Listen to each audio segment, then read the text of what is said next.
Hey guys, it's Wizard, and we're going to be looking at some interesting utilities and tool mods for Noita, ranging from very useful to slightly cheaty to downright hilarious. The Wand Bag. Now this mod is quite new, so I'm sure you guys have already seen this on the workshop, but for those of you who don't know yet, let me show you. This mod does exactly what it says and adds a wand bag for you to store your wands in. There are 16 available slots, and that's not even including your hotbar space. In total, you can carry up to 20 wands per run, and that's kind of insane. It does make the game a lot easier because now you don't have to worry about swapping out your favorite wands for another wand that might not be too amazing on its own but has some insane spells that you really want. Planks, yes. Wooden planks in Noita. This mod allows you to draw wooden planks anywhere within view. It's a great little mod, especially for crowd control. You can block off enemies, block off certain areas, and you can kind of sneak through the game with this mod very easily. There's also the ability to upgrade the length with some gold and also the durability of the plank itself. I personally really like this mod because it adds a different dynamic to the combat and gameplay in Noita. Minimap and location tracker. I put these mods together because they both serve the same purpose. Starting off with the mini-map, you can see here we have this very detailed map that draws your surroundings to such an insane amount of detail, it genuinely blows my mind just looking at it again in this recording. It has a whole bunch of different options. You can zoom really far out or keep it quite zoomed in. You can change it so you can only see the line of sight. You can show enemies on the map. You can show treasures on the map. You can even see your projectiles as you shoot them. It's absolutely insane. I will say this though, you might want to be a bit careful when zooming too far out because it does actually slow down your game.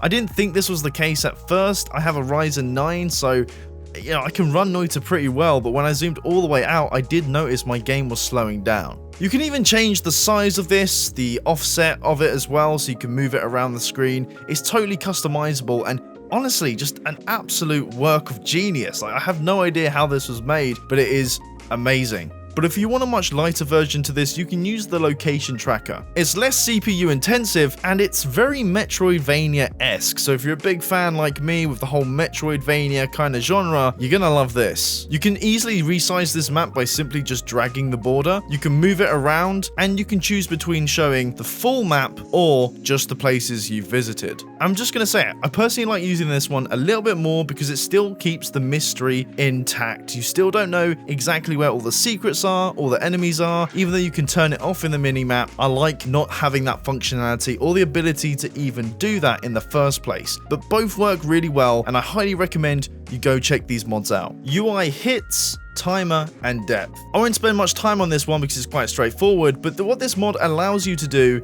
is to see not only the amount of time you spent in the game, but the amount of hits you've taken and also your X and Y position on the map.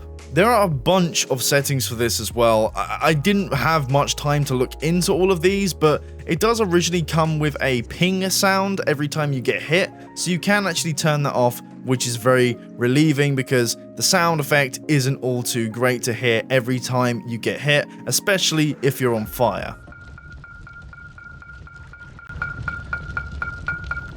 Personally, I don't really care too much about how many times I get hit. I get hit so many times, it's crazy, but it's really good to know whereabouts you are on the map. Over time, you kind of know the X and Y positions, and you sort of know where to go based on where you're at that current time. Smithing. This is an upgrade to the anvil you can find in the Hisi base down in the lower right hand corner. Instead of just using it to fix broken wands or the broken spell you can find in the snowy depths, you can now add 2 wands and a spell for a chance to spawn a wand with that spell as an always cast. Although the other wands will be destroyed, this is actually a pretty good gamble because always cast is actually pretty damn decent to find, especially if the spell is inherently quite good. I mean, always cast nuke would be amazing, right?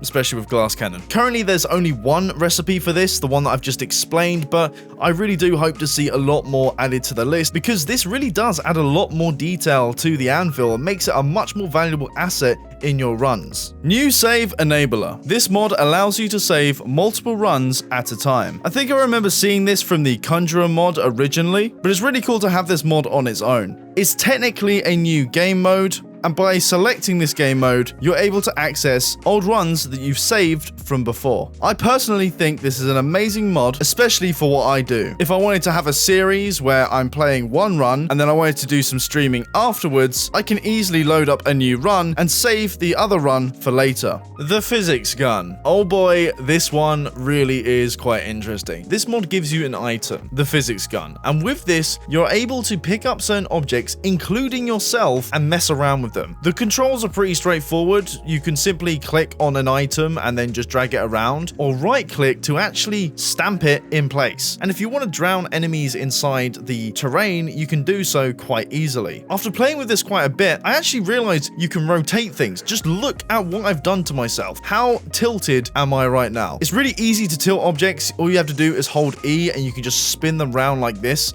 You can also throw items as well by just pressing F, but personally, I don't really care about that. I just like picking things up and then just leaving them there. It's way funnier. I'm not really going to show you guys any more of this. I want you to go and try this out yourselves. You can have so much fun with this one, and, well, you know, maybe after this video, go check it out. There's still some more stuff to show. The portal gun. Yes, we had the physics gun, and now we have the portal gun. Now, I have shown this in a very old episode on this channel before, but it's awesome, so I'm going to show it again, and this is what it does. Left click creates one portal and right click creates another. You can use it to travel and escape dangerous situations, but even more impressively, you can use it to get enemies to kill themselves. Just look what I did to this slime. The rope mod. I'm sure you guys have already seen this one, especially on this channel, but I'm going to quickly go through this because this has to be one of the most hilarious mods I think I've ever played with. This rope gun allows you to shoot ropes, but not only that, also ropes with balloons attached. You can also use this to traverse terrain, get across the lava lake, for example, just like Spider-Man would. There are so many applications for this mod, honestly, and there's so many settings that you can play around with. Ride minecarts. Yeah, you heard it right. With this mod, you can actually ride the minecarts you sometimes find at the beginning and throughout the mines. This mod actually blew me away. I have tried it before, so it's not the biggest surprise to me, but didn't actually realize you could kick the minecart whilst you're inside it. So not only can you drive it around, tilt it so you don't fall on your head, you can also kick it towards enemies and use it to jump out of areas like this. Unfortunately, when recording this, I didn't actually record any of my reaction to it, but I was honestly having the best time of my life just riding through the mines and just smashing into enemies with this cart. This mod would work really well with the rope mod and also the plank mod. And you know what? I'm going to go ahead and stream that after this video's release. So if you don't want to miss out on that, make sure to subscribe and hit the bell notification, or go ahead and follow me on Twitch. But that's it for today. Thanks for watching, and I'll see you guys in the next one. Goodbye.